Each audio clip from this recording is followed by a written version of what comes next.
All right, today we're going to be taking a look at this Veto Man. This is a 600 watt, 299 watt hour power station.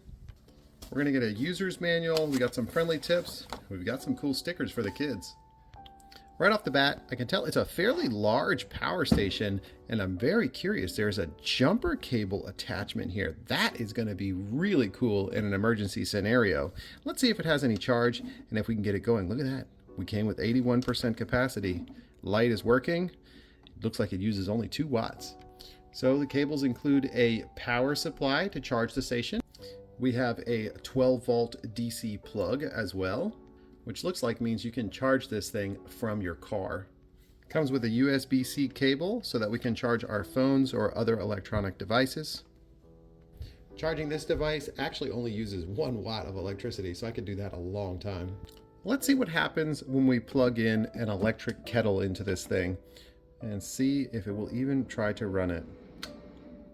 There we go. Look at that. It's going to filter down to 600 watts. That is pretty cool.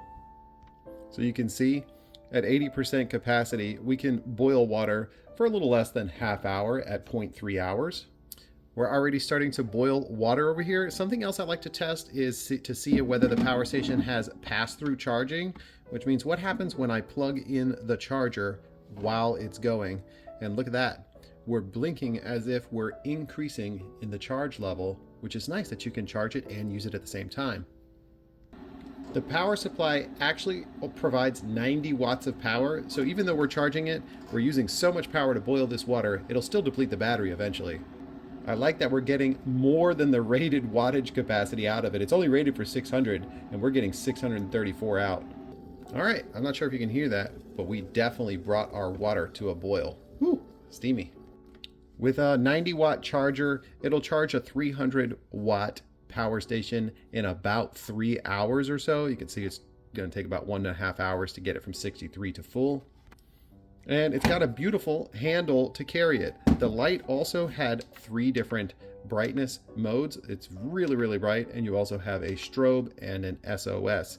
So if you're looking for a really, really comprehensive power station that has quite a bit of power to even boil some water, of course you could run any other minor electronics. This one could be the one for you, and you can check it out somewhere around here.